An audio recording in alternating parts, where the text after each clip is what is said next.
Après s'être fait oublier pendant près de 10 ans, les rebelles du mouvement du 23 mars, ou M23, ont soudainement repris les armes en novembre 2021. Avec un soutien actif du Rwanda, les rebelles se sont depuis emparés de larges parties de la province du Nord Kivu et ont provoqué le déplacement de plus d'1,7 million de personnes.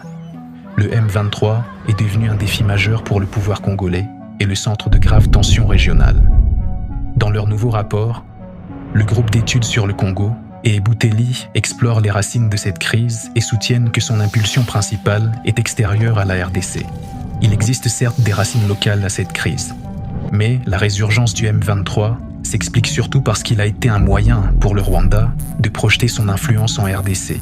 Initialement, ce soutien visait à contrer l'Ouganda et dans une moindre mesure, le Burundi. Les pays de la région se disputent en effet l'influence sur l'est du Congo pour des raisons à la fois sécuritaires, politiques et économiques, dont le contrôle des circuits commerciaux, légaux et illégaux.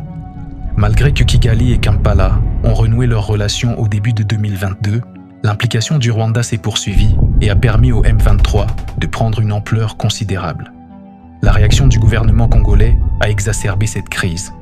Frustré par les dysfonctionnements de son armée, il a eu recours à des entreprises de sécurité privées, à l'intervention désordonnée des pays de la région et a soutenu d'autres groupes armés qui combattent le M23. Or, ces groupes, tout comme le M23, recrutent principalement sur des bases communautaires, ce qui a aggravé les tensions au niveau local et régional. Face à cette crise, la réponse internationale a été terne. Bien que presque tous les principaux donateurs aient fini par condamner le Rwanda pour son soutien au M23, Kigali n'a pas eu à souffrir de conséquences matérielles.